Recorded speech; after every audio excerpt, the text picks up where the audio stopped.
guests, interviews, haunting stories, creatures of the unknown, and tales that will chill you to the bone. Brought to you by the UPRN Network and Pittsburgh Paranormal Society. Take a walk into the night with Shawn Kelly.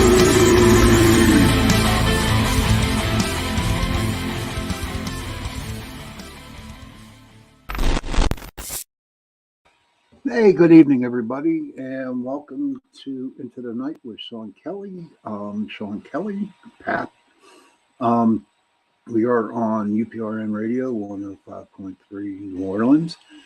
And today's topic is going to be pretty interesting, and I do want to talk about paranormal unity.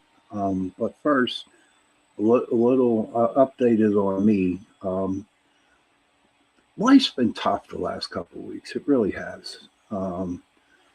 Total major depression going on here with me, and it bothers me because, like I said a couple, 2 or 3 shows ago, I really was never depressed. Okay, I was an outgoing type of guy who enjoyed life, who enjoyed going out, who enjoyed, going on ghost hunts and just meeting new people. I had no problem, but it just seems like that it started pretty soon, a while ago, but it just got really depressing. I think I finally, found the part where the time when I actually started to get this is when I was with one company for a very long time and they got rid of me. And I just fell into this major depression. And it wasn't so much the company that I work for or the situation that happened to me, but, in my own personal life, situations going on in my family, and it's okay. It's not okay, but that's when it really started. And so, as you know, that I started, I was taking, antidepressant, and it was like taking the edge off a little bit for me. But, it quit working. It was like my body got used to it. And it was like not doing its job. So I went to my doctor. I had to check up last week. And he did take some blood tests, and, listen, I'm 288 pounds. I eat fat, I just I destroy my body in foods. But you know what? They took that blood test and everything seemed to be, everything was right. The liver, the triglycerides, all kinds of everything that you get out of a blood test, because they did a major blood test on, like they took like 6 vials, man. And, I actually told the lady who takes the blood, I called her a vampire because that's all she'd been doing was taking blood out of me. But when I got the results back and went to see my doctor, everything was okay with everything else, but my depression wasn't okay. And he started me on this new medication, which is, a little stronger. I only take it 1 day a week. One day, 1 pill a day, to where the last time I was taking 3 pills a day. And so it just seems, it was working at first, just little happiness. But you know what? Honestly, dealing with spirits and dealing with everything that's happening in the world. Me and Michelle talked about it before the show, and it is just so much trouble going on out in the world. There's so much crap that, being an empath, okay, you pick up on that stuff. And that happens to me a lot. It's like and the sad thing is, it's real hard for me to shut off. Okay. Now, maybe there is a way of shutting it off. I don't know. But that's why I keep asking people on my show to do something nice, to be kind to everybody out there, make them smile, just tell them that they look beautiful, give them a hug and love them. You might not even know them, but that little gesture of making somebody smile really, really, really makes their day. It really does. I can guarantee it. So hopefully, with this medication that I got going, I don't like to rely on medication, and I will go back into a little bit here. Um, when I like I've been sober 31 years now, and my sobriety date is January 21st, 1991, and it was like I didn't want to take any pills that would alter my mind. Okay, even though they were prescribed by doctors or whatever, I just didn't want to do it because I'm a very addicted person. And for me, if I start, if you gave me a pill and said this is going to help you, I'd eat them, and I would abuse them. And I remember one time that I had a hernia above the navel, and I told the doctors that I don't want no drug. I don't want no Percocets. I don't want no Percodans. And in order for me to leave the hospital, I had to take a Percodan. And all it did was give me a headache. I didn't like that, and because I know for a fact, I know me, that I would definitely get addicted to them. And I fought hard for it, I fought hard.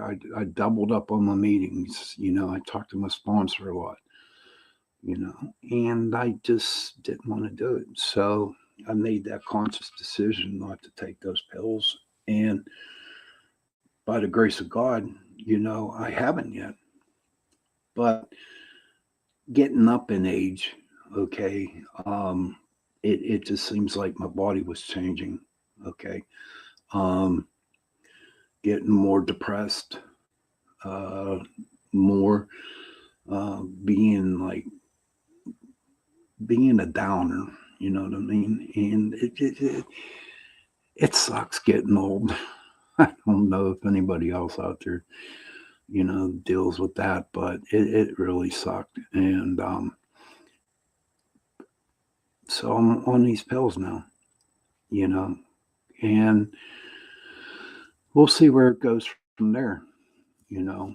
I just like to just get rid of it all, you know, and get back to the Shawn that I used to be. Because I'm not a bad person. Really, I'm not, you know. For me, what I'm learning to do now for me is that I'm learning to, enjoy my life, instead of worrying about other people and other different situations that I have no control over. And being a Gemini, we worry about that stuff. We do a lot of thinking. You know what I mean? We do a ton of thinking, and I'll take a little thing that has happened to me that day, and I will get it to the part by the end of the night before I go to bed that it turns out to be this major thing, and I can't sleep at night, and it it just drives me crazy. Literally drives me crazy. But then again, the next day I'm so worked up that I go into work and I ask them, is this going to happen? And they're like, don't worry about it, you know. And I did, and nothing happened. So for me, my anxiety, my depression is for real. It's for real. Um, and slowly but surely, working back to it. But with the depression, okay, and the anxiety, is it part of paranormal? Paranormal, you know? Since 2006 till now, I've done over thousands of investigations, helping people, going to places, dealing with ghosts. Is it possible? Of course, it's possible. You know, it's possible because y- I wasn't taking care of myself, I guess. I was more concerned about my clients, my group members, and the group. And maybe there was at a time when something did get attached to me. There might be something attached to me right now. I don't, I'm so like really downer, Donnie Downer, that I really can't tell. And it scares me because somehow I feel like that I am being attacked by something, some type of energy, maybe a negative spirit, um, or any type of spirit, because being an empath and being in a paranormal group, and working with the paranormal, I definitely do believe that it could get to where I'm at right now. And back in 1983, when I took that drug and abuse, what happened to me was, well, and abuse, a little history behind and abuse. And abuse is a drug that weans you off alcohol. You can't drink no mouthwash, anything with alcohol, nothing, not even aftershave lotion. And as you can tell, I don't use it. So I don't shave that much, but um, it can actually make you really sick, or else it can make you really die. Long story short, I got again depression, and we were on a little island called Diego Garcia. And so that morning, I went down to get my medication, my antabuse, and um, there was nobody there to give it to me. Okay, and that was an excuse for me to go out and drink a bottle of fifth of Jack Daniels, which was the worst mistake that I ever did. But in a way, it was kind of the awakening. I drank that Jack, and they had to rush me back to the hospital, to the medical unit up there on the ship, and they claimed that I died. Okay, they claimed that I died. And when I came through, it was funny because I started to see things, hear things, and feel things that weren't there, you know, and especially seeing, you know, spirits. Okay. And it really, really confused me. I couldn't understand what was happening, why me, you know. And I've talked to priests, I talked to rabbis, I talked to ministers, I talked to pastors, and they could not, get an answer for me, you know. But I kept wondering, why is this happening to me? And from what I understand is when you die or you have a very tragic event happening to you, your old spirit leaves and a new one jumps in. Okay. Um, I've heard them being called walk-ins. Maybe there's other types of names that they have, but to me, it was definitely a walk-in. And what was crazy about that was I was 21 at the time when that happened, and I could not remember anything, when I started in first grade, all the way up to high school, and even a couple years while I was in the Navy, and it's just like I lost all track of my past when that happened. Now, it's crazy. I do remember, from now back to when this situation happened to me, I remember that clearly. Excuse the earpieces came out, but and so in 1985, I was down in Florida after I got out of the service, and I was staying with a couple that were really big into the metaphysical. And I remember that I slept on their couch one night, okay? And when I opened my eyes, oh my God, there were so many spirits in this room. It drove me nuts, you know. And I got scared. And from that time on, that's when it really like woke me up about spirits and ghosts, or whatever you want to call them. I call them. It depends on how it comes out of my mouth. I'll say ghost or I'll say spirits, but that's when it started. And then they actually took me under their wing and they explained to me what was going on with me. And at one point in time, I thought that was pretty cool. It's like, haha, I can see ghosts, you can't, and my ego got into the way. All right. Um, so not so much did I take it, for granted. I used it for my ego, and my ego just took over. Um, so I left Florida, came back home, in 1991. I was in Alcoholics Anonymous, and I went to a meeting over here in Homestead, and I was invited over to the coffee shop. And when I was over at the coffee shop, the lady did a reading for me on a tarot deck reading. I don't even remember what it was, but she did the reading for me, and I said, "Can I give it a shot?" And so she gave me the cards, and I gave her a reading, and it was like I saw her whole life. Oh, whatever was going on with her life, it was just there. I didn't use the definition of the cards. I just pulled 3 cards up, and that's what I found on it. And she was like brutally, totally amazed, that I could read her. And I never honestly never heard of a tarot deck.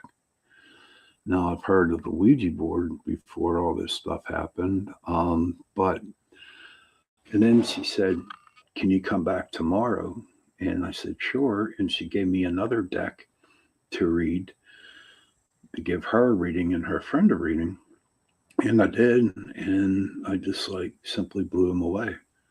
And I blew myself away even more knowing that I did that. And it was kind of creepy knowing that I was looking at people and telling them what was up, you know. So what she did was she hooked me up with a very well known psychic here in Pittsburgh. And this lady just took me under her wing and she taught me how to meditate. And that's what I did. I learned how to meditate. You know, I never learned anything. I didn't see hardly any spirits anymore. I was busy meditating, getting to know my spirit guides, getting to know my spirit animals, and learning different levels of meditation. And to where I started to go into meditations and helping people out. So that's basically where I was at when it came to with me to where I'm at right now. I need to tell you that I did, it was crazy because spirit, right? Spirit, he or she, whoever you believe in, he or she, um, kept putting people into my life to teach me about, different religions. One year it was about angels and demons. The next year it was about spirituality. Or, another year was about gods and goddesses. You know, Greek mythology.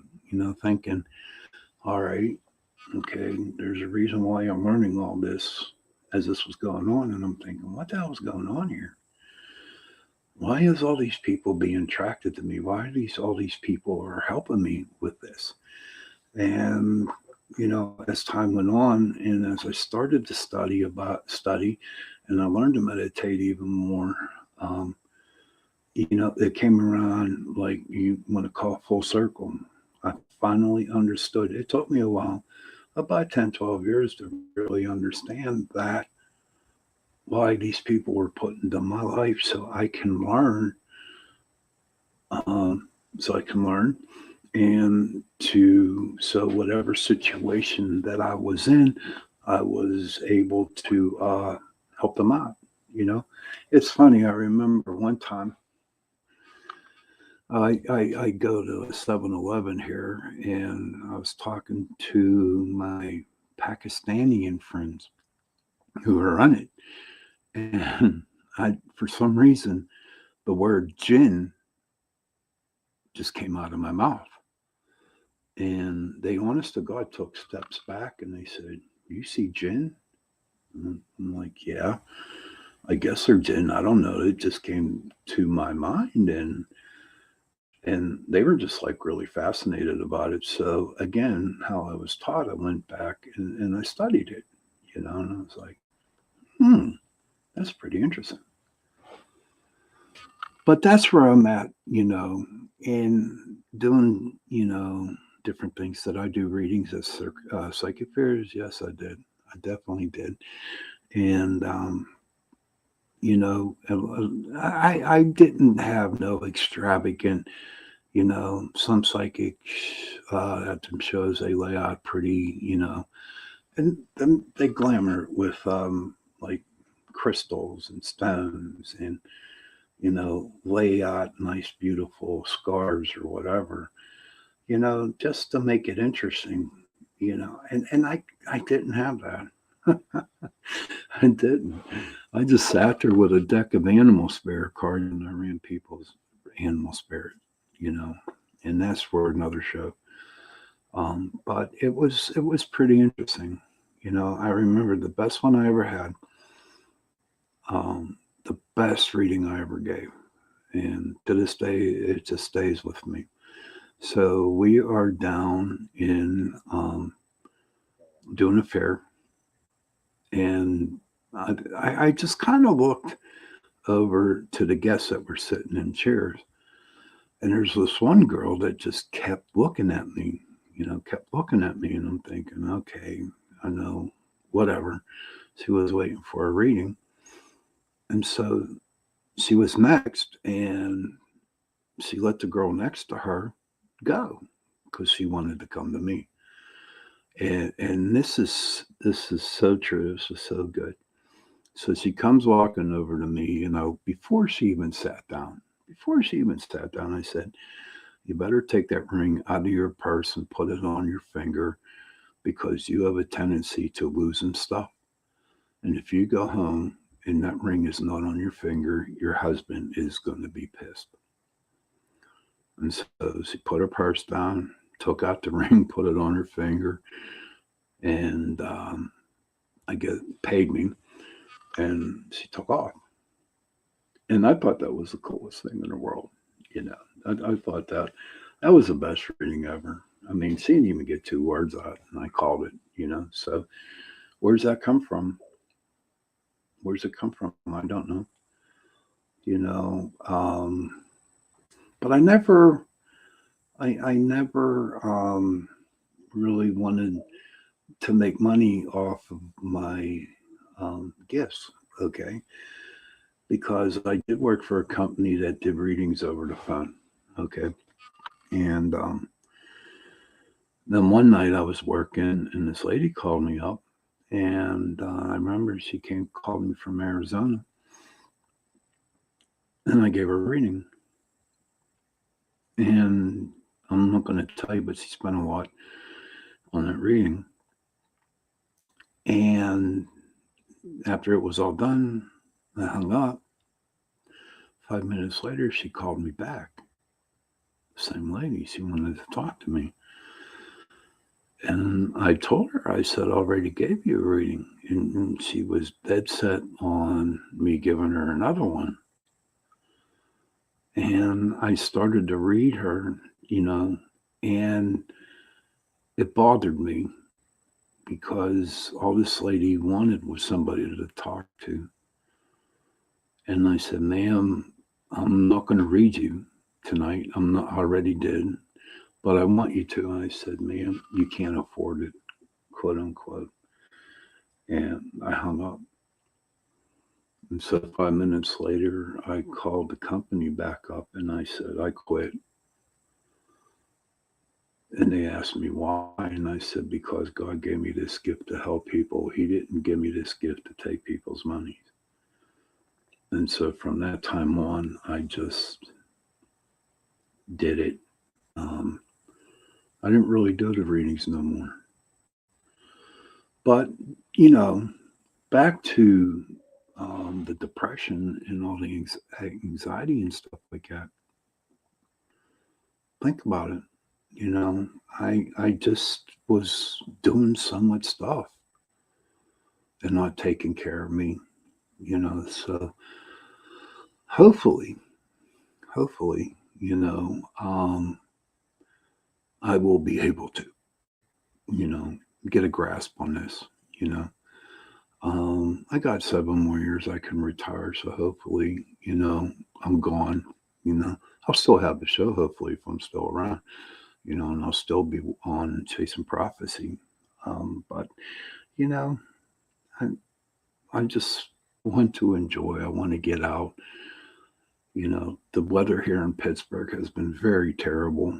I mean, this past weekend we had 2 nice days in the 80s. It was nice, it was great. And yesterday it rained. And right now it's 44 degrees. To where 3 days ago it was like 69 degrees. I was actually sleeping with the air conditioner on. So, does weather have a part of my depression? Sure, it does. And I can't control the weather. So, this is what's dealt. This is what's dealt to me. When I first wake up, it's like playing poker with God, and I'm going to share this with you because this is how I was in early recovery. And in fact, lately I've been doing this a lot. What I do is I'll wake up in the morning and God deals 5 cards. We're playing 5-card draw poker, okay? And so what I'll do is I'll look at my hands and I'm thinking, holy crap, I got 4 kings and a queen. And I said, that's a decent, good hand. I like that. So being, the egotistical and dumbass me, I said, haha, I got you. And I lay my cards down. Okay. And I said, look at that, 4 kings and a queen. Now you got to remember, I'm playing with God, right? Or spirit. And he lays down 4 aces. Boom. I have a bad day. A really bad day. A real bad day. And like I said, recently I've been doing this. I did this in early recovery, but I started doing it again. And every day I would wake up the last month for how bad it's been, and throw my cards on because, I got the 4 kings and a queen and I'm thinking, I got him. He can't. And then every time he laid down 4 aces and I lose. But I remember I had one good day. During this past month. And I said to myself, well, you know what? If you keep doing the same thing, when you lay down your 4 kings and the queen, and you throw them down 4 aces, you're going to lose. So I decided, you know what? Why don't I just hold on to those kings for today? And then that night before I went to bed, I laid down the four kings and the queen, and he laid down the four aces. And again, I lost, but my day was ended. I was ready to go to bed, and it was great. But what's really cool about that is that that was one of the best days I ever had, you know. But for me, being me, just being a dummy, being a dummy and, being an egotistical, and I'm very egotistical sometimes, and, and it hurt a lot of relationships that I was in. Um, I burned a lot of bridges being egotistical back then, today, and even now. And I don't know if I'll ever get those people back, but it was on my stupidity, you know. And I'm admitting that to you guys. I don't you want you to feel sorry for me, please don't, because it was all on my actions for that. It was my actions. And so back to the depression and anxiety through ghost hunting. Definitely. I truly believe that is true, you know. And you're dealing with all kinds of spirits out there. You're dealing with sad spirits. You're dealing with bad spirits, even some demons or not so nice, spirits. And eventually, what it does is that it takes a toll on you, and it has taken a toll on me, you know. And I know I got to go get help for that, and help is on my way. That's going to help me with this. And so hopefully, when summer comes, I'll be telling you about my prospecting journeys that I do. You know, I do plan on going to North Carolina. I love it down there. North Carolina is beautiful. The people down there are beautiful. Virginia, I like it down south in Maryland. And I love it. And when I go there, I it's really cool because I feel like I'm at home. Just like when I go to Gettysburg, I feel like I'm home. It's like, in a past life, I was in Gettysburg. Now with like in Virginia and North Carolina, was I a Confederate or was I a Union soldier? Who knows? Maybe someday it will be brought up to me. Maybe yes, maybe no. But so I'm going to continue, looking into um, this anxiety and this depression that I have. And there might be a time, that I might just take a vacation from this, you know. And if I have to, I'm willing to, um, just to get myself back into gear. I have a wonderful group. They're great. They are the greatest group out there. And they could do things without me. They know how to handle investigations. And I don't know. This is where I'm at right now, and if I need to take that vacation, I'm going to take that vacation. Now, I want to touch on the subject. As you can tell in the banner, there's a thing called paranormal unity. Okay, and I have a lot of friends who are paranormal investigators or work into the paranormal field, and a lot of them are coming back to me, and they're like really, really agitated because there's a lot of groups out there that are having egos. Okay. Um, they don't want to help other groups out.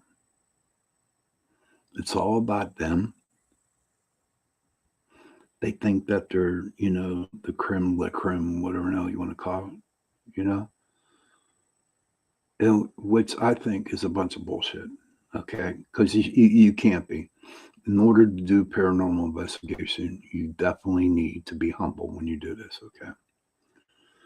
Now, I understand, people have their ways, they go out and they buy this equipment and they go and they film and they take pictures of this and that and this and that. And they're the best pictures with the best equipment that we got. This is ABC Paranormal and we're the baddest, so don't come and ask us for help because we won't give you the time of day. Well, let me tell you something. Back in 2006, okay, back in 2006 when I started the group, it was like that too, you know.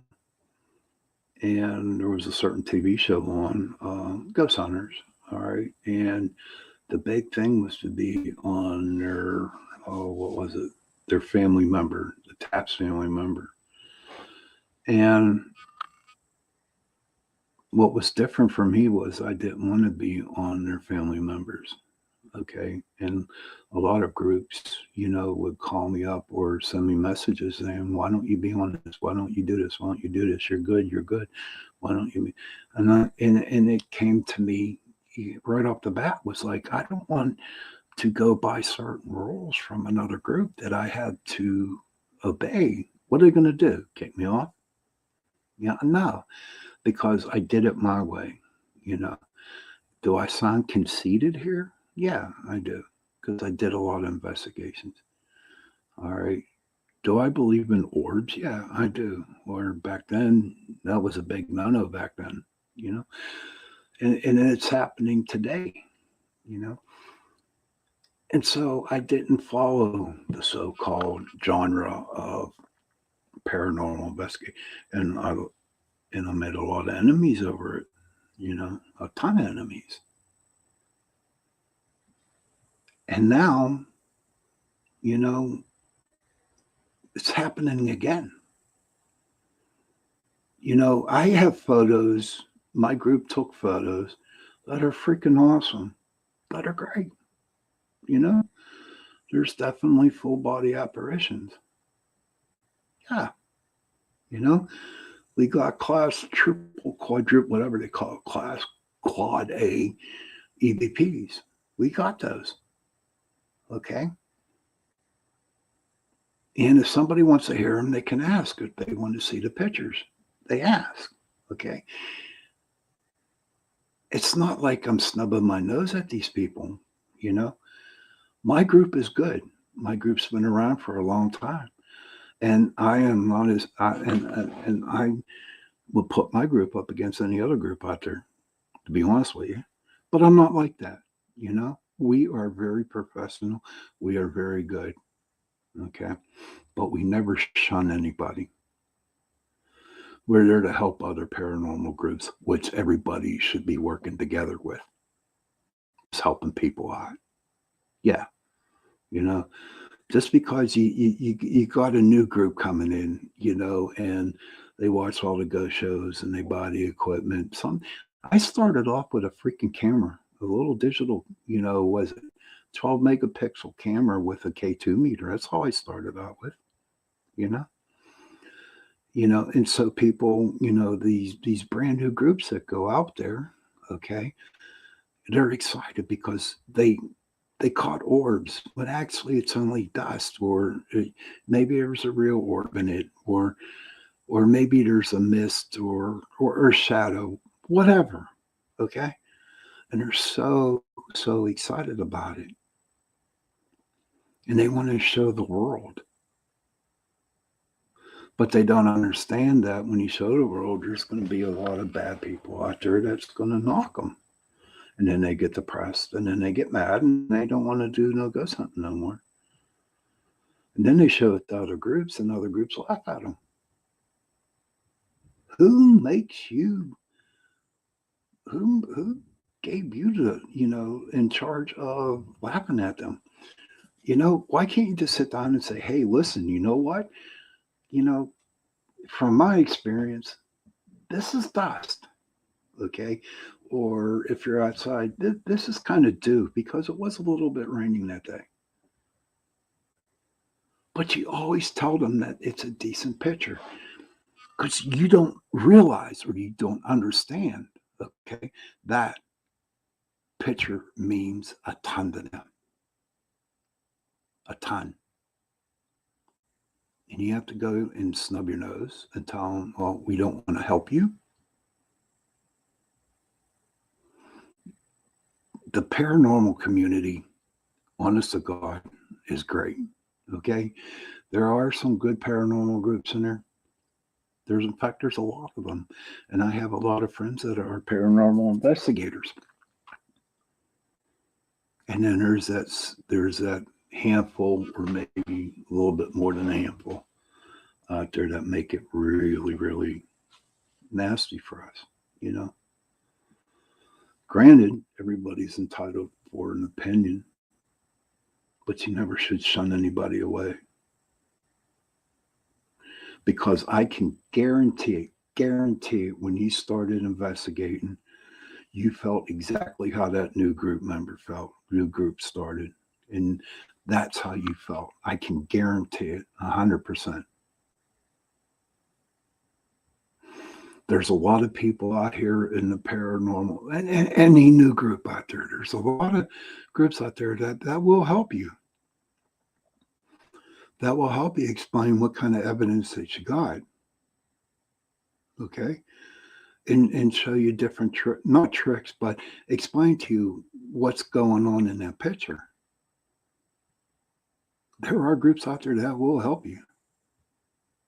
And Pittsburgh Paranormal Society is one of them. You can ask as many questions that you want. You know, I'm not going to shun you. My group's not going to shun you. We're going to help you. But whenever we give you, our answer or what we think it is, we're going to tell you what we think it is. But we're not going to hurt you. We're not going to degrade you. Everybody, I mean, literally, everybody in the paranormal community should help each other out. What is the big deal to get the best freaking ghost picture out there? To go to the most haunted places out there, that you see on TV? I can go into your house and find ghosts. Now I don't have to pay a cent, my group, they like to go to different places and I go along with them, and it's nice to go to places where other groups have been and where they had different, situations happen with, being on TV and stuff like that. But you know what? If you're out there, okay, honestly, if you're out there and you're a new group, okay, my first piece of advice to tell you is that whatever you take, hold on to that picture and don't show it to people or don't put it out on the internet. Because I can guarantee you they're just going to ridicule you. It happened to me. And I got mad and didn't want to do it anymore. But you know what? I kept on going because it's what I wanted to do. And it's like, getting a rush. Going to a cemetery, it was a rush. Going to Blue Miss Road, my favorite place to go, it's a rush. And then you go down and you take your pictures. And then by the time the investigation is done, you're tired and you got to go home. And then the next day, look at your pictures and see what you pick up. But to all you paranormal groups out there that snub their noses at other paranormal groups, it's not cool. I suggest that you really sit down and look at yourselves and see where you stand with the paranormal groups. We're here to help everybody out. We're not here to hurt. We're not the best. No one's the best in this field. We are here to help people and to understand people, help them understand what's going on. And for the new group, if you're going out and you want to go to a cemetery, always remember to get permission to go. Wherever you go, make sure you get permission. And the biggest thing that I suggest too would be take somebody along who knows what they're doing. You just don't grab a camera and go out and shooting, because like me, something did attach. Maybe. I don't know. I'll find out next week. But you don't know. It's a dangerous situation. But everybody should help everybody out. They should. And that's, to me, is paranormal unity. I always believed in it at the beginning. I always wanted to help people. PPS wanted to help people. Other groups to help go on investigation, do joint investigations, stuff like that. We wanted to do that, but you could never get it. Just remember, nobody's better than the next person. Nobody is. That's a bunch of horse crap, And if you're sitting on a high horse, and I don't know, God bless you, because eventually one day you're going to get your ass knocked off that high pedestal, and you're going to come back to earth again. So if I can leave you with this, treat people with respect, treat new groups with respect, treat everybody in the paranormal field respect, and help each other. That's all you got to do. And maybe there won't be that much nonsense going out there in the paranormal field. Just help people. Share your ideas. Share your equipment. And if a group can't afford it, go along with them and use your equipment.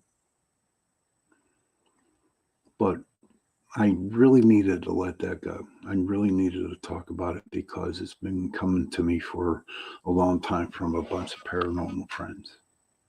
And so I figure I'd talk about the paranormal unity about it. And I'm glad I did, Just, enjoy the ghost hunt. That's what you need to do. So as usual, before I close up, let me see, I got about, 2 more minutes or a minute and a half. So I want to thank everybody for joining me on Into the Night tonight. And, again, and I'll say it, and I believe it, you know what, parents, give your children a hug and tell them that you love them. And children, give your parents a hug and tell them that you love them. Sit down and be a family. It works. Okay. So on that note, I want to wish everybody good night and happy hunting. Thank you.